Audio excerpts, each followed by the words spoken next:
Utah.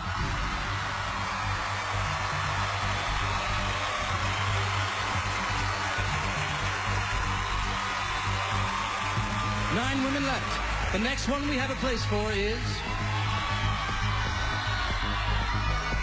Alabama.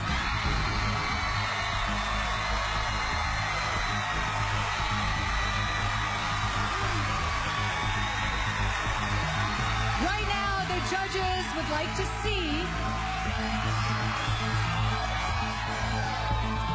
Illinois.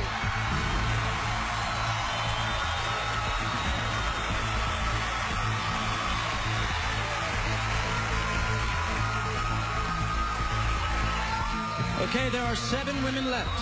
The next finalist the judges have chosen is South Carolina.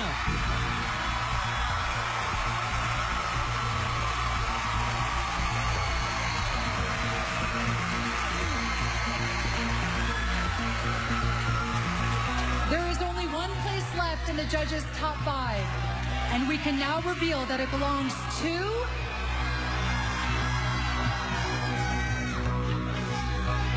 Connecticut.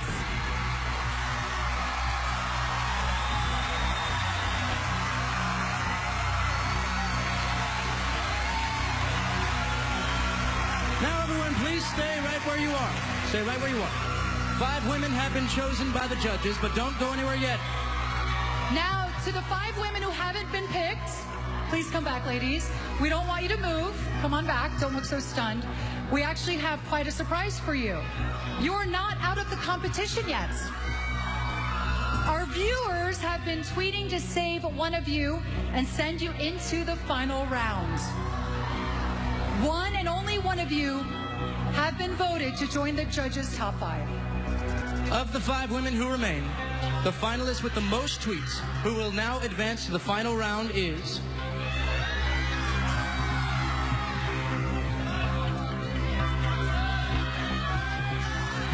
Texas.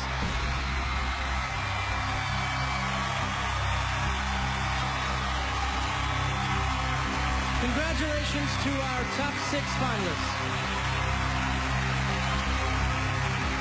Now, before we go to the final question, we've got some special questions that will allow us to get to know our contestants just a little bit better. Yes.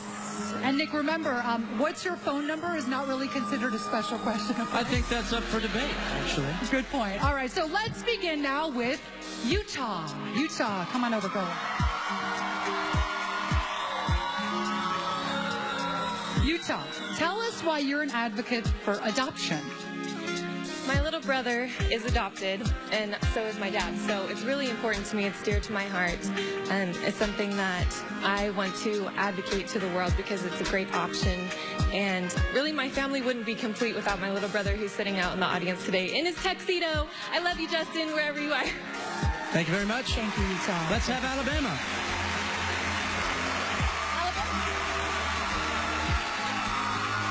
Hello, Alabama.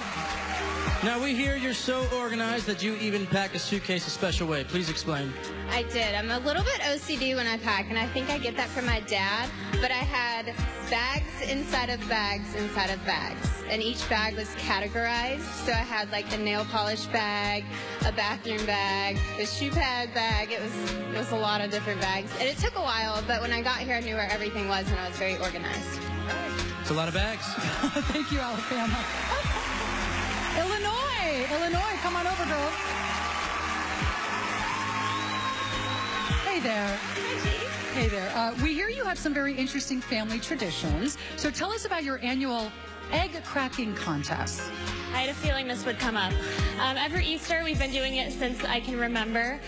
We do an egg cracking contest where everyone in our whole family decorates an egg, and we take turns standing in a line and cracking each other's eggs. So whoever ends up in the end with the uncracked egg is the winner. And there's been some tricks with clear nail polish. It gets crazy, but it's a lot of fun. You guys are rowdy. Thank you, girl. Thank you, Illinois. South Carolina, please come on up here. Hello. South Carolina. You passed out toys this past Christmas with some Marines. Tell us about that. I did. On Christmas morning, I woke up at 5 a.m.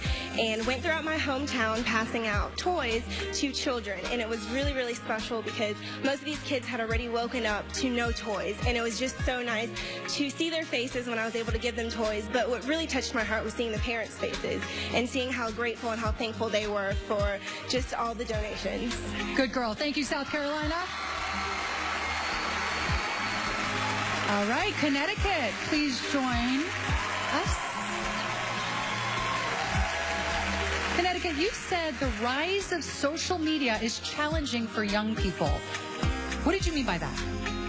I think, unfortunately, everybody today has just resorted to tweeting or sending text messaging, and I think that verbal communication is something that everybody's lacking. And I'm a people person, so I know I'd rather shake your hand and have a conversation than send you a text. That's just me. Thank you, Connecticut. Thank you very much. And finally, Texas, please join us. Your heartbeat. Just a little bit. I had to say a prayer a few minutes ago.